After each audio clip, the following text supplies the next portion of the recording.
আপনারা দেখছেন cooking house of Anima. Thumbnail থেকে তো বুঝেই গেছো কি করব, তার জন্য কড়াই বসিয়ে দিলাম,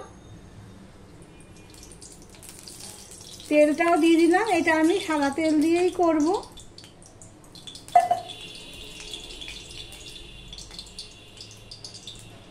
তার জন্য আমি দেখো এখানে উচ্ছে কেটে নিয়েছি ঠিক এইভাবে, আর মিষ্টি কুমড়ো কেটে নিয়েছি এইভাবে। উচ্ছে আর মিষ্টি কুমড়োর রেসিপিটা প্রথম পাতে গরম ভাতে পুরো জমে যাবে। তেলটা হয়ে গেছে, এবার আমি উচ্ছেগুলো দিয়ে দিলাম।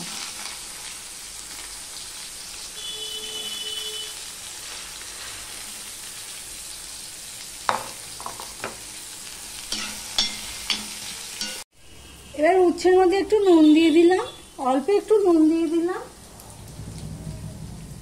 আর অল্প একটু হলুদ দিয়ে দিলাম।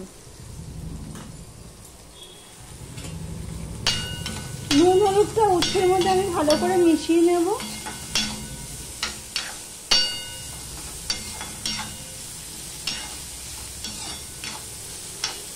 ঢাকা দিয়ে 5 মিনিটের মতো রেখে মাঝে মাঝে ঢাকা তুলে নেড়ে দিয়ে আমি উচ্ছেগুলো ভেজে নিলাম। আমার এই উচ্ছেগুলো ভাজতে প্রায় 5 মিনিট 6 মিনিট লেগেছে। এবার এটা আমি তুলে নেব। দেখো উচ্ছেগুলো আমি তুলে নিয়েছি। এবার আমি একটু তেল দিয়ে দিচ্ছি, সাদা তেল। কেউ যদি আমাকে বন্ধু করতে চাও তাহলে কমিউনিটি পোস্টে গিয়ে লিখো, আমি 48 ঘন্টা পর ব্যাক দিয়ে দেব। তেলটা গরম হয়ে গেছে। আমার ভিডিওটি যদি ভালো লেগে থাকে লাইক কমেন্ট শেয়ার করে দিও। আর যারা নতুন বন্ধু আমার চ্যানেলে প্রথমে এসেছো তাদেরকে বলবো চ্যানেলটি সাবস্ক্রাইব করে পাশে থাকতে। এবার আমি এখানে একটা শুকনো লঙ্কা ফোড়নে দিয়ে দিলাম, আর দিয়ে দিলাম এই 5 ফোড়নটুকু, হাফ চামচের মতন হবে 5 ফোড়ন, সেটা আমি দিয়ে দিলাম।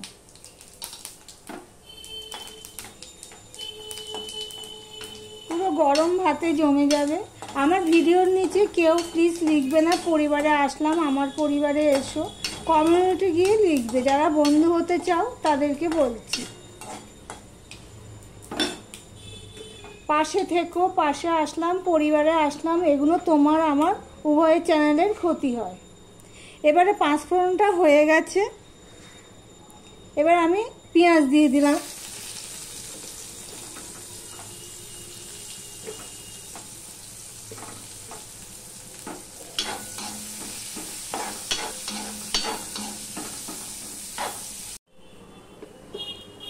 দেখো পেঁয়াজটা লাল লাল হয়ে ভাজা হয়ে গেছে।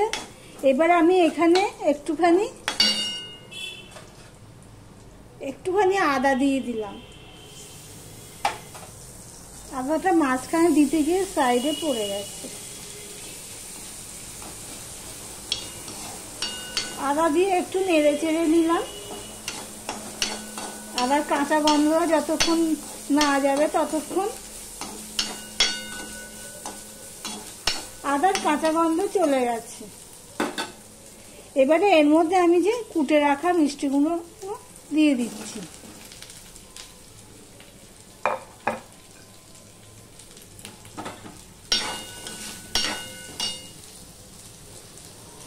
আমি এই নুনটুকু দিয়ে দিলাম, আর এই হলুদটুকু দিয়ে দিলাম। দিয়ে সম্পূর্ণ মিশিয়ে নিয়ে আমি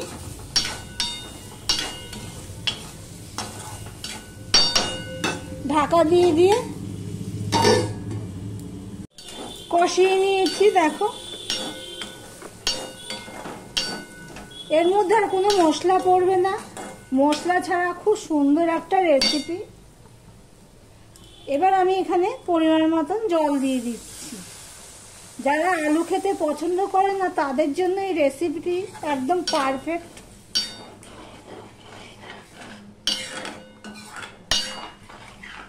এবার ফুটে ওঠার জন্য অপেক্ষা করব। দেখো তরকারিটা ফুটে উঠে আছে। এবার এর মধ্যে যে আমি ভেজে রেখেছিলাম আগের থেকে সেই উচ্ছেগুলো দিয়ে দিলাম। উচ্ছেগুলো দিয়ে আমি কুমড়োর সাথে ভালো করে মিশিয়ে নিলাম। মিশিয়ে নিয়ে আমি আবারও ঢাকা দিয়ে দিলাম।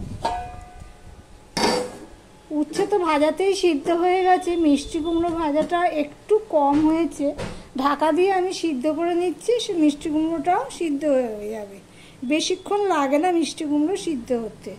দেখো জলটাও শুকিয়ে গেছে, আমার মিষ্টি কুমড়োটাও সিদ্ধ হয়ে গেছে। এবার আমি একটুখানি চিনি দিয়ে দিলাম, সামান্য একটু চিনি দিয়ে দিলাম।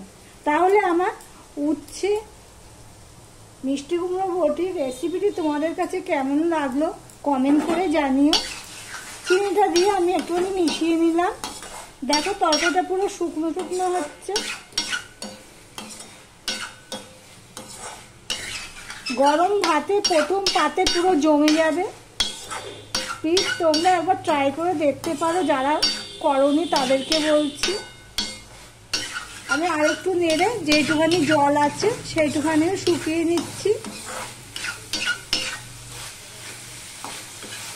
এই দেখো ঠিক এরকম হয়েছে। তাহলে ভিডিওটি আজকের মতন এখানেই শেষ করছি।